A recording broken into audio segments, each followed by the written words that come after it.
اعوذ باللہ من الشیطان الرجیم بسم اللہ الرحمن الرحیم۔ شروع کرتی ہوں اللہ کے نام سے جو بڑا مہربان اور نہایت رحم کرنے والا ہے۔ السلام علیکم ورحمۃ اللہ وبرکاتہ۔ ام المدارس آن لائن اردو کلاس میں آپ کو خوش آمدید کہتے ہیں۔ آؤ پڑھنا سیکھیں۔ بچوں، جیسا کہ آپ جانتے ہیں کہ ہم اردو کا سبق نیلی جھیل پڑھ رہے ہیں، جو کہ شفیق الرحمان جو مصنف ہیں ان کی کتاب حماقتیں میں سے لیا گیا ہے۔ آج ہم سبق نیلی جھیل کے صفحہ نمبر 72 اور 73 کی ریڈنگ کرنے جا رہے ہیں، اور اس کے ساتھ ساتھ ہم ورک شیٹ کا صفحہ نمبر 11 بھی حل کریں گے۔ صفحہ نمبر 72 کی ریڈنگ کرتے ہیں۔ یہ بلی 2-3 دنوں میں کتنی موٹی ہو گئی ہے؟ وہ بولے، واقعی یہ نئی بلی گزشتہ بلی یعنی پچھلی بلی سے بڑی تھی۔ تیسری رات یہ بلی بھی بھاگ گئی۔ بدقسمتی سے اس وقت بھی میری ڈیوٹی تھی۔ میں بڑا گھبرایا، اگر روفی کو پتہ چل گیا تو جان کھا جائیں گے۔ مجھے صبح تک نیند نہ آئی۔ صبح کا مطلب ہے صبح سویرے۔ پڑوس میں گیا، ان کے ہاں ایک سیاہ بلی رہتی تھی۔ وہ ان سے ادھار مانگی۔ پہلے تو وہ متعجب ہوئے، حیران ہوئے، غالباً پہلی مرتبہ کوئی بلی ادھار مانگنے آیا تھا۔ پھر انہوں نے اس شرط پر بلی دی کہ ناز و نوم سے پلی ہوئی ہے، کہیں دبلی نہ ہو جائے۔ ناز و نوم سے پلی یعنی اس کا بہت زیادہ خاص خیال رکھا گیا تھا۔ یہ بلی بہت موٹی تھی۔ اسے دیکھ کر روفی بولے، بھائی یہ بلی تو روز بروز موٹی ہوتی جا رہی ہے، روزانہ۔ حالانکہ پہلی بلیوں کو سارا دن بھوکا رکھا جاتا تھا۔ یہ بلی عجیب شان سے رہتی تھی، خوشامدیں کرا کے کھانا کھاتی، ذرا سی بات پر برا مان جاتی اور دیر تک روٹھی رہتی۔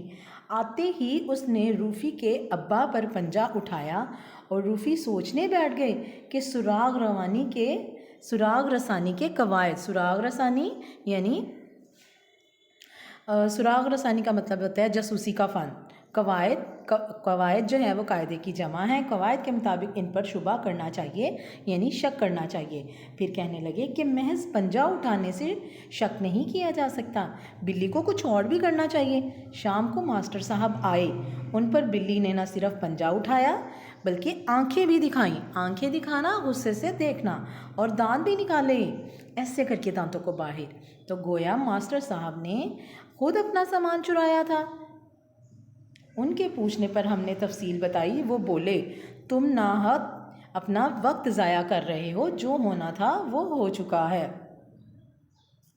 بھلا بلیوں سے بھی کبھی سراغ نکلتے ہیں، اور اگر سراغ نکل گیا تو شرط رہی، جو کچھ تم کہو گے کروں گا۔ ماسٹر صاحب بولے، تیسرے روز مجھے بلی واپس کرنا پڑی۔ نئی بلی کی تلاش میں پھر مارا پھرا یعنی جگہ جگہ ڈھونڈا۔ بڑی مصیبتوں سے ایک لڑکے سے 1 روپے میں ایک مریل سی مردہ سی کالی بلی خریدی۔ اسے دن بھر تو میں نے چھپائے رکھا۔ رات کو روفی نے دیکھا تو بڑا افسوس ظاہر کیا۔ آئے ہائے بیچاری بلی، یہ اسے کیا ہو گیا؟ یکلخت دبلی کیسے ہو گئی؟ یکلخت ایک دم۔